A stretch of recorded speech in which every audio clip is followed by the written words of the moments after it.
little worried about this bike. Yeah. Yeah, I don't know about the exhaust. I did it so pieced together. If it holds together, I'll be shocked. Is this cage made of gold or is it steel? All right, dude, what do you think? We're here, finally. I think our bikes better start. And if I feel it, can I tell you that it's real? Or will you just remind me of how to deal? Will I always feel this way or will I heal? 'Cause my mind, it makes me start to reel. How can I live in a world that's so surreal? From these nightmares I will always kneel. Came down, the front tire grabbed and it kind of threw me over the handlebars. Landed on my left side, bent up my shift lever. The bike looks okay. What if I'm an animal? What if I just let go? Had a blast, man. Like, this has been racing my whole life and this is one of the funner races we've done. So probably come out and do it again next year. My bike holds up. Came over a hill, down into the whoops. Not really great suspension. I just endoed. A back end went over. I grabbed too much front brake. Bike came over on top of me, smashed my helmet. We accomplished our goal. We built them to come out here. We did it. We rode it. You know, got one full lap in. Tyson got all 3 in, so feel pretty good about it.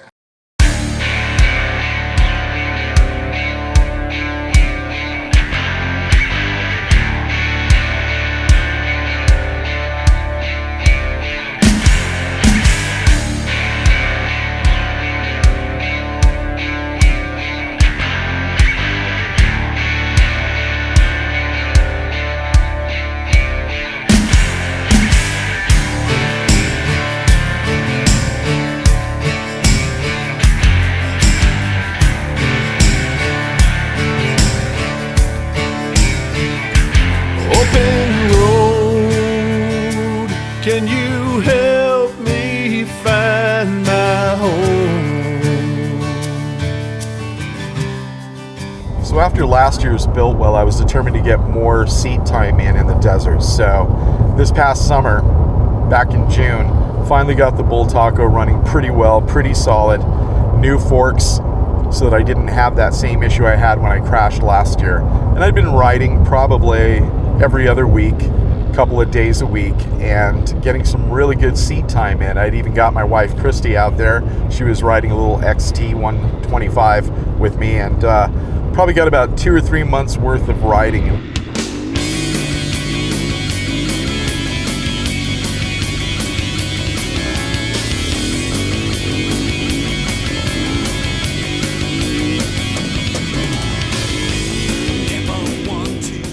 One afternoon, our buddy Jarrett Martin and I decided to take off out on the trail, and at that point, everything changed for a while. Had a pretty interesting crash right after Thanksgiving that kind of put me out until after Christmas. So I lost a lot of good riding time. I was feeling really good, getting a lot of experience in the dirt again, and everything changed.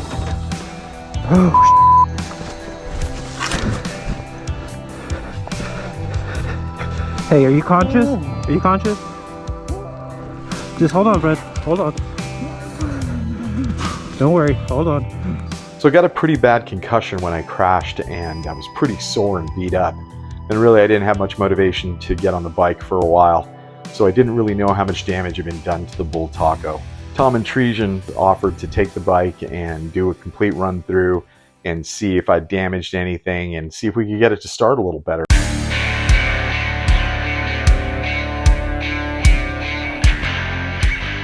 I'm super curious to see how much progress Tom's made on the Bull Taco. He's been very elusive about what he's done, but he seems pretty excited to talk about it, so looking forward to it.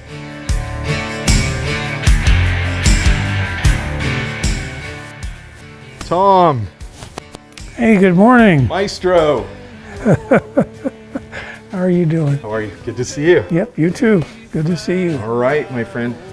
Been a long, perhaps 2 to 3 years. I remember this project coming up in a pickup truck and walking outside of the coffee shop to look at pieces and kind of smiling at a guy who was so enthusiastic, and I had my questions, but I had optimism because I like him, he's my friend. Anyway, we got it going. It's a complete motorcycle. It's gone through already 2 or 3 years of evolution, but I just ended a long process of evaluating all of the problems it had and talking to Stephen about solutions, spending a minimum amount of money to make it at least baselined to where he can work with it now and predict what it's going to do and let it become a reliable dirt bike, hopefully for this upcoming Biltwell race this year. I'd really like to see that machine on the starting line with Stephen in good spirits and ready to go. And I've done much of what I can and all I can think of to hopefully get him there. We'll see.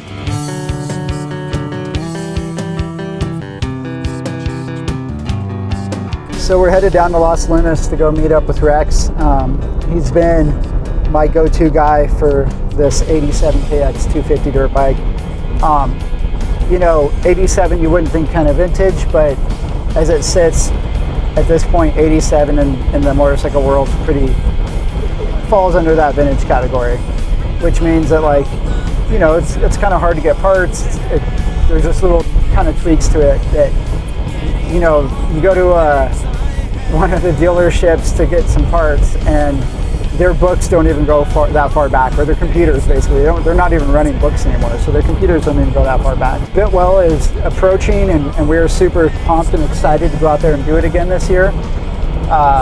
Honestly, one of my biggest fears, to be honest, I probably have nightmares about this, is driving all the way out there and then the bike doesn't start, right? That'd be disastrous because it's such a drive, and you know, we've been planning for this for years. So it helps, man, to look over this bike, make sure everything's tightened up, bolted up, and the bike is running tip-top, the best of its ability, what it can be.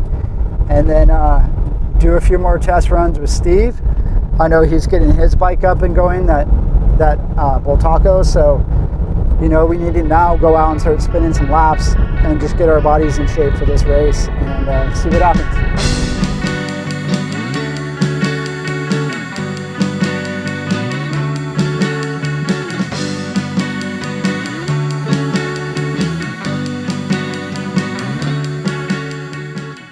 Just been working on dirt bikes here, street bikes, since '85. Started out at World Honda out of mechanic school from MMI, which I went to in '84. I proceeded to start doing hobby work at my house, build bikes here and there, help out certain friends with their bikes, and then of course I met you guys through Tom Artesian, who was a good client of mine, a friend I've known for years. He'd come to our boneyard and pick parts and get stuff, and Craig Congleton, the machinist, and Ed, another guy who'd come look at parts and stuff. And so he introduced me to you guys. About a year ago, I think we met, Tyson, and we had to really hit it off well, and that's when we started working on the Vintage Racer here, and we've got quite a bit accomplished, and I guess you got another issue today we're gonna look at, huh? Clutch, creeping, yeah. Ooh, look at this play in the hub. Oh boy. Of course it was off, that was on the splines too. The wiring, which was kind of a challenge. Kind of a disaster. Now, it's so much simpler. Simpler is always better in my book. Oh boy, look at this. And you could make pudding out of this. It's horrible. You want to see how bad this goo is in there? That is bad. That's fiber from the clutch plates, the fiber plates. Remember, I know it was a little bit forward because I had to get a full try right there.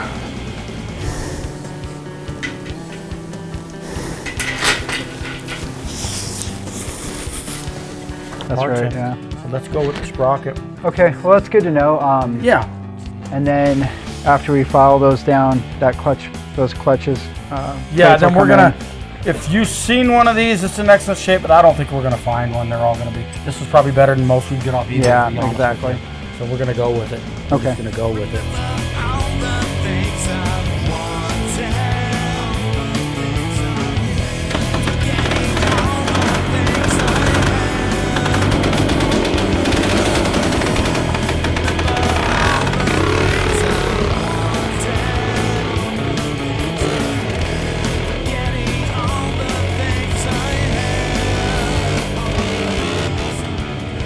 So we pulled the clutch cover, and if you looked at some of that oil, right, it was pretty nasty. There's fiber off the plates, the dry plates, yeah.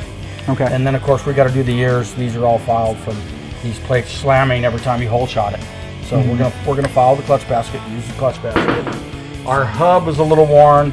We're gonna go with it because of the age of the bike. We're gonna use the hub. So I think the gearing, you're gonna like it, and you're gonna have a brand new clutch to back up the long gearing. Okay. Yeah, so after we put all the clutch plates back together, put that clutch cover on, Jarrett and I went to go do a test run this last weekend.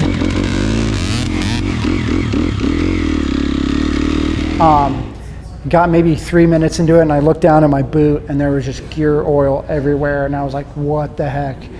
So I pulled over, you know, saw that it was kind of leaking out of that clutch cover.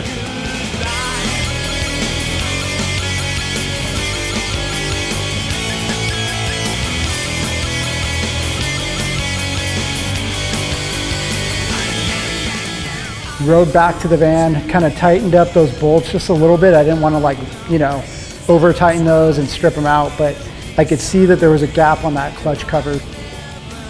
And I put gasket maker on there, and I put a gasket. So, you know, I think what the problem is now is I'm gonna have to take that clutch cover back off and maybe gasket maker and put a real thick line at the bottom where I think it's coming from. If that's not it, I'm not sure what I'm gonna do. I don't think there's enough time to remake that clutch cover. And JB weld it. There might be, but I don't think I can weld that thing together in that amount of time. So I think I'm going to be up against the gun one more time. So I returned to the scene of the accident to shake down the Bull Taco after Tom and I spent some time wrapping it up last weekend. I'm a little nervous because I haven't been out here since I crashed. I'm going to try and see if I can find the spot where I crashed, even though I have no memory of it from that day. Jarrett said I hit an outcropping of rock and it probably bucked me off the bike, but I'm a little curious to see if I can find that spot. But it seems I didn't get my way, since all I did was walk around. After about 2 or 3 miles into the ride, the Bull Taco just started running really bad and it's dying on me. I can't get it to start easy. This is a little frustrating. I don't know if it's going to work.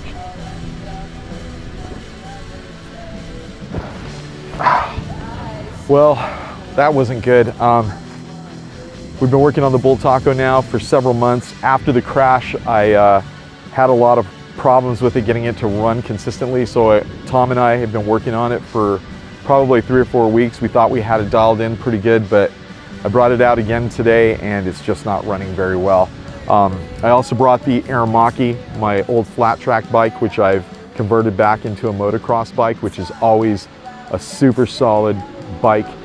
It's kind of running great as a dirt bike now. I'm a little disappointed because I really wanted the Bull Taco to just be running tip top and take it out to Biltwell again this year, but I'm not feeling very good about it now. I think my gut's telling me I'm probably going to end up taking the Aramaki this year. Always solid, starts great, and I'm going to run it a bit here and see how it feels. Maybe I'm going to end up training on that for the next several weeks before we go to Biltwell this year. So we'll see. A little disappointed about the Bull Taco, but kind of excited about the Aramaki.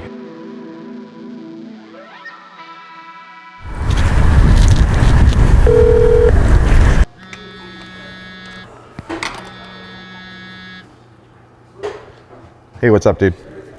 Got a little bit of a problem, man. You're not going to believe this. You got a problem with what? With our trip to Biltwell. What's up? Well,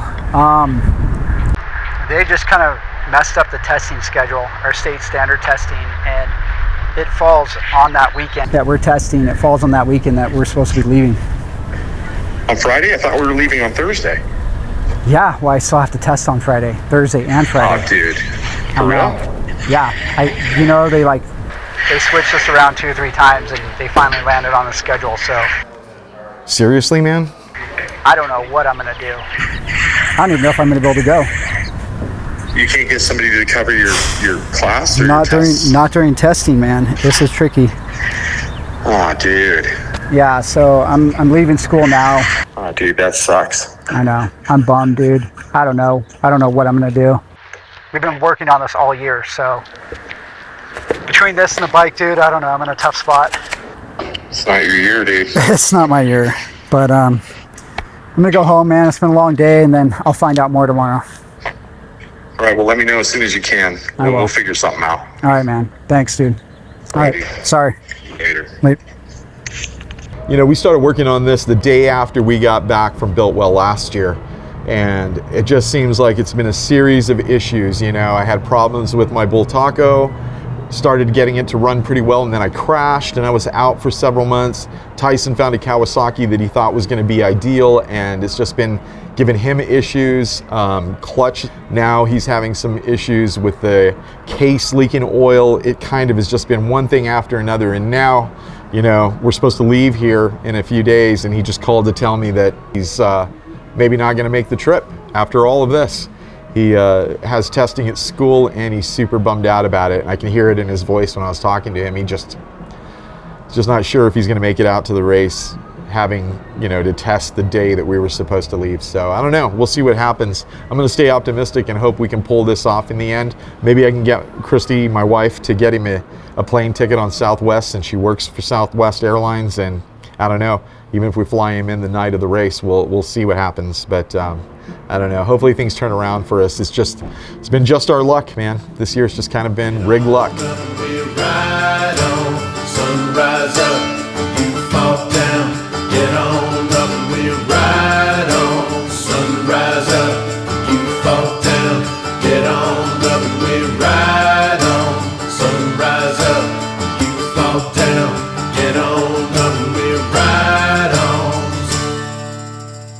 Hey everybody, CJ from Parnell Law Firm, and as a lifelong motorcycle rider, I'm excited to be a part of the community here at Russ's Gold Racing, Russ's Gold Coffee. I love to come to the moto meetups every month, and we are supporting the web series this season. So the guys are going to take you on a bunch of new adventures, and we're going to be giving away a motorcycle. So stay tuned to YouTube, check out all the episodes, and we'll see you there. And remember, if you get hurt on your motorcycle, call Bert, 332-BERT.